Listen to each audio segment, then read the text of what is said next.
ಕರ್ನಾಟಕದ ಗಂಡು ಕಲೆ ಯಕ್ಷಗಾನ ನಮ್ಮೆಲ್ಲರ ಹೆಮ್ಮೆ. ಈ ಚಿತ್ರವನ್ನ ಮೊನ್ನೆ ರಿಲೀಸ್ ಆಗಿದೆ. ಇದಕ್ಕೆ ತಾಯಿ ಆಶೀರ್ವಾದ ಬೇಕು ಅಂತ ನಾವೆಲ್ಲ ನಮ್ಮ ಸಂಪೂರ್ಣ ತಂಡ ಚಾಮುಂಡೇಶ್ವರಿ ಬೆಟ್ಟಕ್ಕೆ ಬಂದಿದ್ವಿ. ತಾಯಿಯ ದರ್ಶನ ಒಳ್ಳೆ ರೀತಿಯಲ್ಲಿ ಆಯಿತು. ಯಕ್ಷಗಾನದ ಒಂದು ಸೇವೆ ತಾಯಿ ಕೊಟ್ಟಂತ ಖುಷಿ.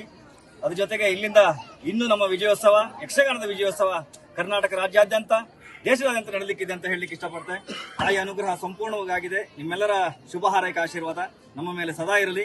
ಯಕ್ಷಗಾನಂ ಗೆಲ್ಗೆ, ಯಕ್ಷಗಾನಂ ಪಾಲ್ಗೆ. ಮೈಸೂರಿನ ಎಲ್ಲಾ ಜನರಿಗೂ ಇದೊಂದು ಸಿನಿಮಾ ಅಂತ ಅಲ್ಲ, ಯಕ್ಷಗಾನವನ್ನು ನಿಮ್ಮ ಮುಂದೆ ತರಬೇಕು ಅನ್ನುವಂಥ ಉದ್ದೇಶದಿಂದ ಈ ಚಿತ್ರವನ್ನು ಮಾಡಿದ್ದೇವೆ. ಎಲ್ಲೋ ಒಂದು 3 ಜಿಲ್ಲೆಗೆ ಸೀಮಿತವಾಗಿದ್ದಂತಹ ಯಕ್ಷಗಾನ, ಇದರ ಕಲೆ, ಇದರ ವೈವಿಧ್ಯತೆ ಇಡೀ ಪ್ರಪಂಚಕ್ಕೆ ಗೊತ್ತಾಗೋ ತರ ಆಗಬೇಕು. ಇದೇ ರೀತಿ ಉಳಿದ ಎಲ್ಲಾ ಭಾಗದಲ್ಲಿರುವಂತಹ ಕಲೆಗಳು ಪ್ರಪಂಚಕ್ಕೆ ಪರಿಚಯ ಆಗೋ ತರ ಆಗಬೇಕು. ಇದೊಂದು ದಾರಿ ಆಗಲಿ ಅಂತ ನಮ್ಮ ಆಶಯ.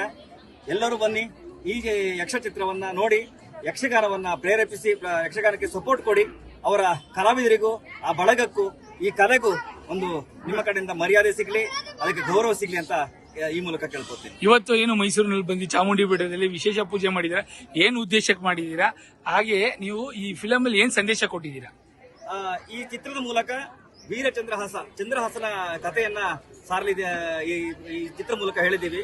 ಒಬ್ಬ ಕಡು ಬಡವ, ಒಬ್ಬ ಭಿಕ್ಷುಕ ಕುಂತಳ ರಾಜ್ಯದ ರಾಜ ಹೇಗಾಗ್ತಾನೆ, ದೈವದ ಅನುಗ್ರಹ, ದೇವರ ಅನುಗ್ರಹ ಎಲ್ಲವೂ ಇದ್ರೆ, ಕಠಿಣ ಪರಿಶ್ರಮ ಇದ್ರೆ ಎಲ್ಲರೂ ಯಾರು ಬೇಕಾದ್ರೆ ಏನ್ ಬೇಕಾದ್ರೆ ಸಾಧಿಸಬಹುದು ಅನ್ನುವಂತ ಏನು ವಿಷಯಗಳನ್ನ ಹೇಳುವಂತ ಸಾರುವಂತ ವೀರಚಂದ್ರಹಾಸನ ಕತೆ. ಈ ಕಥೆಯ ಮೂಲಕ ಯಕ್ಷಗಾನವನ್ನ ಪ್ರಪಂಚಕ್ಕೆ ಪರಿಚಯ ಮಾಡಿಸಬೇಕು. ಇದು ಸಿನಿಮಾ ಆಂಗಲ್ ಅಲ್ಲಿ ಅಲ್ಲ. ಸಿನಿಮಾ ಆಂಗಲ್ ಅಲ್ಲಿ ನಾವು ನಿಮ್ಮನ್ನ ತೋರಿಸಲಿಕ್ಕೆ ನಾವು ಮಾಧ್ಯಮವನ್ನು ಬಳಸಿದ್ರು ಕೂಡ ಇದರ ಮೂಲ ಉದ್ದೇಶ ನಮ್ಮ ಗಂಡು ಕಲೆ ಯಕ್ಷಗಾನ ಇಡೀ ಪ್ರಪಂಚಕ್ಕೆ ಪರಿಚಯ ಆಗಬೇಕು. ಹಲವಾರು ವರ್ಷಗಳ ಇತಿಹಾಸ ಇರುವಂತಹ ಈ ಯಕ್ಷಗಾನ ಕಲೆ ಎಲ್ಲರಿಗೂ ಪರಿಚಯ ಆಗ್ಬೇಕನ್ನೋ ಉದ್ದೇಶ ನಮ್ಮ ಮೂಲ ಉದ್ದೇಶ. ಆ ನಿಟ್ಟಿನಲ್ಲಿ ನಮಗೆ ಸಂಪೂರ್ಣ ಒಂದು ಜಯ ಸಿಕ್ಕಿದೆ. ಮೈಸೂರಿನ ಜನತೆ, ಇಲ್ಲಿನ ತಾಯಿ ಅನುಗ್ರಹ, ನಿಮ್ಮೆಲ್ಲರ ಆಶೀರ್ವಾದ ಸದಾ ನಮ್ಮ ಮೇಲೆ ಇರಲಿ, ಯಕ್ಷಗಾನದ ಮೇಲೆ ಇರಲಿ, ಕಲಾವಿದರ ಮೇಲೆ ಇರಲಿ ಅಂತ ಹೇಳಿ. ಯಾಕಂದ್ರೆ ಕರ್ನಾಟಕದ ಆಲ್ಮೋಸ್ಟ್ ಎಲ್ಲಾ ಕಲೆಗಳನ್ನ ಗೌರವಿಸಿ ಅದಕ್ಕೆ ಆಸ್ಪದ ಮಾಡಿಕೊಟ್ಟು, ಅದಕ್ಕೆ ಬೆಳಿಲಿಕ್ಕೆ ಆಸ್ಪದ ಮಾಡಿಕೊಟ್ಟಿದ್ದು ಮೈಸೂರು ಸಂಸ್ಥಾನ. ಆ ಒಂದು ಹೆಗ್ಗಳಿಕೆ ಮೈಸೂರು ಸಂಸ್ಥಾನಕ್ಕಿದೆ. ಆ ನಿಟ್ಟಿನಲ್ಲಿ ಇನ್ನೊಂದು ಗರಿ ನಮಗೆ ಸಿಕ್ಕಿದಂಗಾಗಿದೆ, ಇನ್ನೊಂದು ಬಲ ನಮಗೆ ಸಿಕ್ಕಿದಂಗೆ ಆಗಿದೆ ಚಾಮುಂಡೇಶ್ವರಿ ಆಶೀರ್ವಾದದಿಂದ.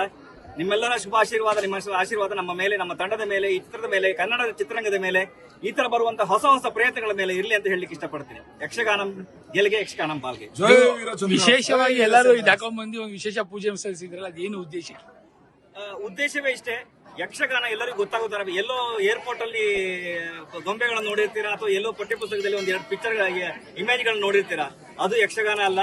ಅಥವಾ ಯಾವ ಸಿನಿಮಾದಲ್ಲಿ ಹಿಂದ್ಗಡೆ ಡ್ಯಾನ್ಸ್ ಮಾಡೋದ್ರ ನೋಡಿರ್ತೀರಾ, ಅದು ಯಕ್ಷಗಾನ ಅಲ್ಲ. ಯಕ್ಷಗಾನದ ಮೂಲ ಕತೆ, ಪಾರಂಪರಿಕವಾಗಿ ಬಂದಂತ ಕಲೆ ಏನಿದೆಯಲ್ಲ, ಅದು ಉಳಿದವರಿಗೆ ಗೊತ್ತಾಗಬೇಕು. ಎಲ್ಲೋ ಈ ಚಿಕ್ಕ ತುಣುಕುಗಳನ್ನು ನೋಡಿ ಯಕ್ಷಗಾನ ಇದಲ್ಲ.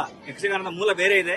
ಅದರ ಮೂಲವನ್ನು ನಿಮ್ಮ ಮುಂದೆ ತರುವಂತ ಪ್ರಯತ್ನ ಮಾಡಿದ್ದೇವೆ. ದಯವಿಟ್ಟು ಚಿತ್ರಮಂದಿರಕ್ಕೆ ಬನ್ನಿ, ಸಿನಿಮಾವನ್ನ ನೋಡಿ, ಯಕ್ಷ ಸಿನಿಮಾವನ್ನು ನೋಡಿ, ಯಕ್ಷಗಾನಕ್ಕೆ ನಿಮ್ಮ ಪ್ರೋತ್ಸಾಹ ಸಹಕಾರ ಇರಲಿ ಅಂತ ಹೇಳಲಿಕ್ಕೆ ಇಷ್ಟ. ಇತ್ತೀಚಿನ ದಿನಗಳಲ್ಲಿ ಪ್ರೇಕ್ಷಕರು ಎಲ್ಲ ವಿದೇಶ ಸಂಸ್ಕೃತಿನ ಇಷ್ಟಪಡ್ತಾ ಇದ್ದಾರೆ. ಇದನ್ನ ಒಪ್ತಾರ ಅಂತ ನಿಮ್ಮ? ಇಲ್ಲ, ಮಣ್ಣಿನ ಕಲೆಗೆ ಆದ್ಯತೆ ಸಿಗಬೇಕು, ಅದು ನಮ್ಮ ಹೋರಾಟ. ಮಣ್ಣಿನ ಕಾಂತಾರದ ಮೂಲಕ ನಿಮಗೆ ಗೊತ್ತು, ಎಲ್ಲರೂ ಆ ಮಣ್ಣಿನ ಕಲೆಯನ್ನ ಒಪ್ಕೊಂಡ್ರು. ಅದೇ ರೀತಿ ಸಾಕಷ್ಟು ಕಲೆ ವಿಷಯಗಳು ನಮ್ಮ ಈ ಹಿಂದೆಯೂ ಬಂದಿದೆ. ಸೊ ಈ ಮೂಲಕ ಯಕ್ಷಗಾನವನ್ನ ನಿಮ್ಗೆ ಪ್ರೆಸೆಂಟ್ ಮಾಡಬೇಕು ಅನ್ನುವಂತ ಮೂಲ ಉದ್ದೇಶ. ಮಾಡರ್ನ್ ಅದು ನಮಗೆ ಅವ್ರನ್ನ ಕಟ್ಟಾಕ್ಲಿಕ್ಕೆ ಸಾಧ್ಯ ಇಲ್ಲ. ಅಟ್ಲೀಸ್ಟ್ ಈ ಮೂಲಕ ಒಂದೊಂದು ವಿಷಯಗಳನ್ನ ನಿಮ್ಮ ಮುಂದೆ ತಗೊಬಂದ್ರೆ ಇನ್ನೊಂದಿಷ್ಟು ಅಳಿಸಿ ಹೋಗುವ ಅಂಚಿನಲ್ಲಿರುವಂತಹ ಕಲೆಗಳು ಬೆಳಕಿಗೆ ಬರ್ಲಿಕ್ಕೆ ಸಾಧ್ಯ ಆಗ್ತದೆ ಅಂತ ನಮ್ಮ ಪ್ರಯತ್ನ. ನಿಮ್ಮೆಲ್ಲರ ಸಹಕಾರ ಇದ್ರೆ ಮಾತ್ರ ಯಕ್ಷಗಾನ ವಿಶ್ವಗಾನ ಆಗ್ತದೆ. ಯಕ್ಷಗಾನ ವಿಶ್ವಗಾನ ಆಗ್ಲೇಬೇಕು. ಇದು ನಮ್ಮ ಹೋರಾಟ.